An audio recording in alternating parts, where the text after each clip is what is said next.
کیا لوگ یہ خیال کیے ہوئے ہیں کہ صرف یہ کہنے سے کہ ہم ایمان لے آئے چھوڑ دیے جائیں گے اور ان کی آزمائش نہیں کی جائے گی؟ اور جو لوگ ان سے پہلے ہو چکے ہیں ہم نے ان کو بھی آزمایا تھا اور ان کو بھی آزمائیں گے، سو اللہ ان کو ضرور معلوم کرے گا جو اپنے ایمان میں سچے ہیں اور ان کو بھی جو جھوٹے ہیں۔ کیا وہ لوگ جو برے کام کرتے ہیں یہ سمجھے ہوئے ہیں کہ یہ ہمارے قابو سے نکل جائیں گے؟ جو فیصلہ یہ کرتے ہیں برا ہے۔ جو شخص اللہ کی ملاقات کی امید رکھتا ہو تو اللہ کا مقرر کیا ہوا وقت ضرور آنے والا ہے، اور وہ سننے والا ہے، جاننے والا ہے۔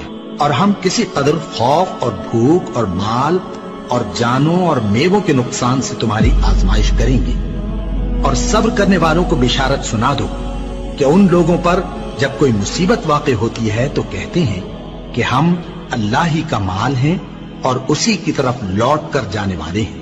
یہی لوگ ہیں جن پر ان کے پروردگار کی عنایتیں ہیں اور خصوصی رحمت بھی ہے، اور یہی سیدھے رستے پر ہیں۔ اور اے پیغمبر، ہم نے تم سے پہلے کسی آدمی کو بقائے دوام نہیں بخشا، بھلا اگر تم مر جاؤ تو کیا یہ لوگ ہمیشہ رہیں گے؟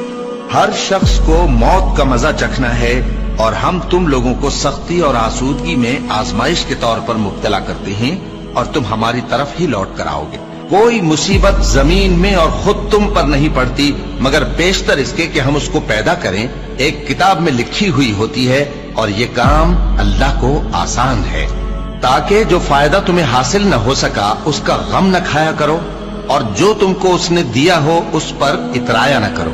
اور اللہ کسی اترانے اور شیخی بگاڑنے والے کو دوست نہیں رکھتا۔ اور ہم نے تمہیں ایک دوسرے کے لیے آزمائش بنایا، کیا تم لوگ صبر کرو گے؟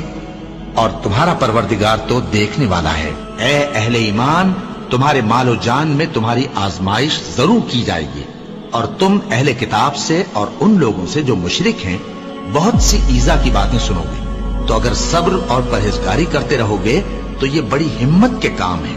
کیا یہ دیکھتے نہیں کہ یہ ہر سال 1 یا 2 بار بلا میں پھنسا دیے جاتے ہیں، پھر بھی توبہ نہیں کرتے اور نہ نصیحت حاصل کرتے ہیں؟ اور جو مصیبت تم پر واقع ہوتی ہے سو تمہارے اپنے کرتوتوں سے، اور وہ بہت سے گناہ تو معاف کر دیتا ہے۔ اور تم زمین میں اللہ کو عاجز نہیں کر سکتے، اور اللہ کے سوا نہ تمہارا کوئی دوست ہے اور نہ مددگار۔ کیا تم یہ خیال کرتے ہو کہ یوں ہی بہشت میں داخل ہو جاؤ گے، اور ابھی تم کو پہلے لوگوں کی سی مشکلیں تو پیش آئی ہی نہیں؟ ان کو بڑی بڑی سختیاں اور تکلیفیں پہنچیں، اور وہ صعوبتوں میں ہلا ہلا دیے گئے، یہاں تک کہ پیغمبر اور مومن لوگ جو ان کے ساتھ تھے سب پکار اٹھے کہ کب اللہ کی مدد آئے گی۔ دیکھو، اللہ کی مدد ان قریب آیا چاہتی ہے۔ اللہ کسی شخص کو اس کی طاقت سے زیادہ کا ذمہ دار نہیں بناتا۔ اچھے کام کرے گا تو اس کو ان کا فائدہ ملے گا، برے کرے گا تو اسے ان کا نقصان پہنچے گا۔ اے پروردگار، اگر ہم سے بھول یا چوک ہو گئی ہو تو ہم سے مواخذہ نہ کیجو۔ اے پروردگار، ہم پر ایسا بوجھ نہ ڈالیو جیسا تو نے ہم سے پہلے لوگوں پر ڈالا تھا۔ اے پروردگار، جتنا بوجھ اٹھانے کی ہم میں طاقت نہیں اتنا بوجھ ہم پر نہ رکھیو، اور اے پروردگار ہمارے گناہوں سے درگزر کر اور ہمیں بخش دے اور ہم پر رحم فرما۔ تو ہی ہمارا مددگار ہے، سو ہم کو کافروں پر غالب کر۔